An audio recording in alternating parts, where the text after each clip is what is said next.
अथ वराह पुराणे षष्ठदशशतम अध्याय है। सुख और दुख का निरूपण।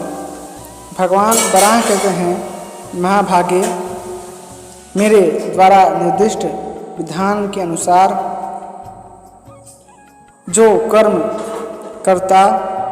कराता है उसे किस प्रकार सफलता प्राप्त होती है, अब मैं यह बताता हूँ, सुनो। मेरा भक्त एकाग्रचित सुस्थिर होकर अहंकार का परित्याग करके वे एवं अपने चित्त को सदा मुझ में समाहित कर क्षमाशील जितेंद्रिय होकर रहे। वह द्वादशी तिथि को फल मूल अथवा शाक का आहार करे अथवा पयोव्रती एवं सर्वथा शाकाहार पर रहने वाला हो।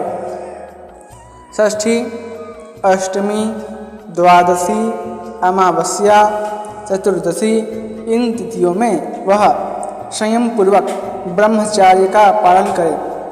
इस प्रकार योग विधान पूर्वक मेरी उपासना करने वाला दृढ़व्रती पवित्र आत्मा व्यक्ति धर्म से प्रसन्न होकर विष्णु लोक को जाता है।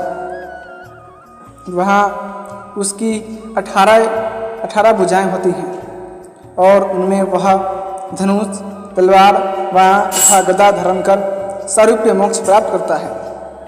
उसे ग्लानि, बुढ़ापा, मोह और रोग नहीं होते हैं। वे 66,000 वर्षों तक मेरे लोक में निवास करते हैं। अब दुख का स्वरूप बताता हूँ, उसे सुनो। उचित उपचार करने से दुख से मुक्ति अथवा उस क्लेश का विनाश संभव है। जो मानव सदा अहंकार एवं मोह से आच्छादित है और मेरी शरण में नहीं आता, अन्न सिद्ध हो जाने पर जो स्वयं पहले बलि वैश्वदेव कर्म नहीं करता तथा जो सर्वभक्षी सब कुछ बेचने में तत्पर तथा मुझे नमस्कार करने से भी विमुख है और मुझे प्राप्त करने का प्रयत्न नहीं करता, भला इससे बढ़कर दूसरा दुख और क्या होगा। जो बलि वैश्वदेव के समय आए हुए अतिथि को भोजन अर्पण न कर स्वयं खा लेता है, देवता उसके अन्न को ग्रहण नहीं करते। संसार की विषम परिस्थिति में यथा प्राप्त वस्तु से जो असंतुष्ट रहकर दूसरे की स्त्री आदि पर बुरी दृष्टि डालता है एवं दूसरों को कष्ट पहुंचाता है, वह महान मूर्ख है। जो मानव सत्कर्मों का अनुष्ठान न करके घर में ही आलस्य से पड़ा रहता है, वह समानुसार काल के चंगुल में फंस जाता है। वह यह महान दुख का विषय है।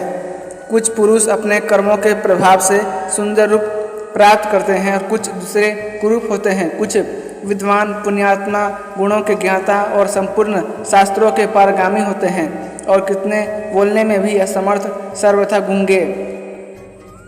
कितनों के पास धन है परंतु वे किसी को न तो देते हैं और न स्वयं ही उसका उपभोग करते हैं। इस प्रकार वे दरिद्र ही बने रहते हैं। फिर भला उस दरिद्र की तुलना में और कोई दूसरा दुख क्या हो सकता है।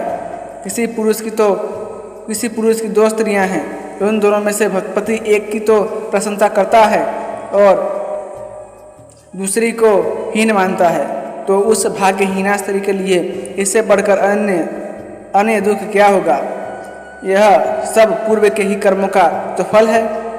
सुमध्य में ब्राह्मण, क्षत्रिय एवं वैश्य इस प्रकार द्विजाति होकर भी जो पाप कर्मों में ही सदा रचे पचे रहें और जिन्हें पंच तत्वों से निर्मित मनुष्य शरीर प्राप्त हो फिर भी वे मुझे पाने में असफल रहें, तो इससे बढ़कर दुख क्या होगा। भद्रे, तुमने जो पाप का प्रसंग मुझसे पूछा, वह पाप संपूर्ण प्राणियों के हित में बाधक है। अतः दुख प्राप्ति कराने वाले प्राक्तन पूर्व जन्म के एवं तत्कालिक कर्मों और दुखों का स्वरूप मैंने तुम्हें बताया है। शुभ कर्म के विषय में तुमने जो प्रश्न किया है, कल्याणी, इस विषय में निर्णीत तत्व मैं तुम्हें बताता हूँ, वह भी सुनो। जो शुभ कर्मों का अनुष्ठान करके उसका श्रेय मेरे भक्तों को निवेदन करा देता है, उसके पास दुख का आना असंभव नहीं है। दुख का आना संभव नहीं है। जो मेरी पूजा करके नैवेद्य अर्पण किए हुए अन्न को बांटकर फिर बचे हुए को प्रसाद मानकर स्वयं ग्रहण करता है, उससे बढ़कर संसार में सुखी कौन है। वसुंधरे, मेरे कहे हुए नियम के अनुसार तीनों कालों में संध्या आदि उत्तम कर्म करके जो जीवन व्यतीत करता है, जगत का आश्रय देने वाली पृथ्वी, जो देवता अतिथि और दुखी मानवों के लिए अन्न देकर फिर स्वयं उसे ग्रहण करता है, जिसके यहाँ आया हुआ अतिथि कभी निराश नहीं लौटता था, अर्थात जिस किसी प्रकार से उसे कुछ न कुछ अर्पित कर उसे सत्कृत करता है, जो प्रत्येक मास में एकादशी व्रत और अमावस्या को श्राद्ध कर्म करता है, जिससे पितृगण परम तृप्त होते हैं, जो भोजन तैयार हो जाने पर उसमें हव्यान डालता है और उसे समान स्वाद से भक्षण करता है। भला उससे बढ़कर संसार में कोई दूसरा सुख क्या हो सकता है। देवी, जिसकी दो भार्याएं हैं और दोनों में जिसकी बुद्धि विकार रहित है, जो दोनों को समान दृष्टि से देखता है, जो पवित्र आत्मा पुरुष सदा हिंसा रहित कर्म करता है, अर्थात हिंसा में जिसकी कभी प्रवृत्ति नहीं होती, वह परम शुद्ध पुरुष मंत्र सुख भोगने के लिए ही संसार में आया है। दूसरे की सुंदर स्त्री को देखकर जिसका चित्त चलायमान नहीं होता और जो मोती आदि रत्नों तथा सुवर्ण को मिट्टी के ढेले के समान देखता है, भला उससे बढ़कर सुखी कौन है। हाथी और घोड़ों से परिपूर्ण युद्ध स्थल में जो योद्धा अपने प्राणों का परित्याग करता है, संयोग वियोग में सदा अनासक्त रहकर जो कुत्सित कर्मों का परित्याग करता है एवं स्वयं भगवत भजन करते हुए संतुष्ट रहकर जीवन धारण करता है, उससे बढ़कर भला संसार में सुखी कौन है।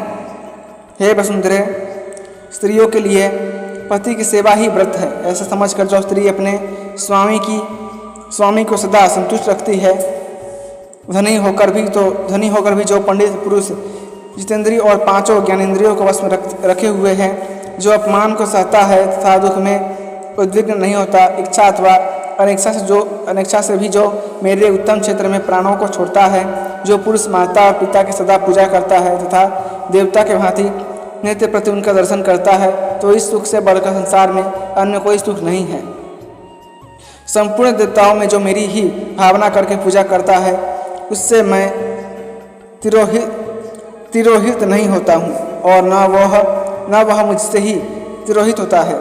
भद्रे, तुमने जो संपूर्ण लोकों के हित साधन के लिए पूछा था, वह पवित्र एवं निर्णित वस्तु तत्व मैंने तुम्हारे सामने व्यक्त कर दिया।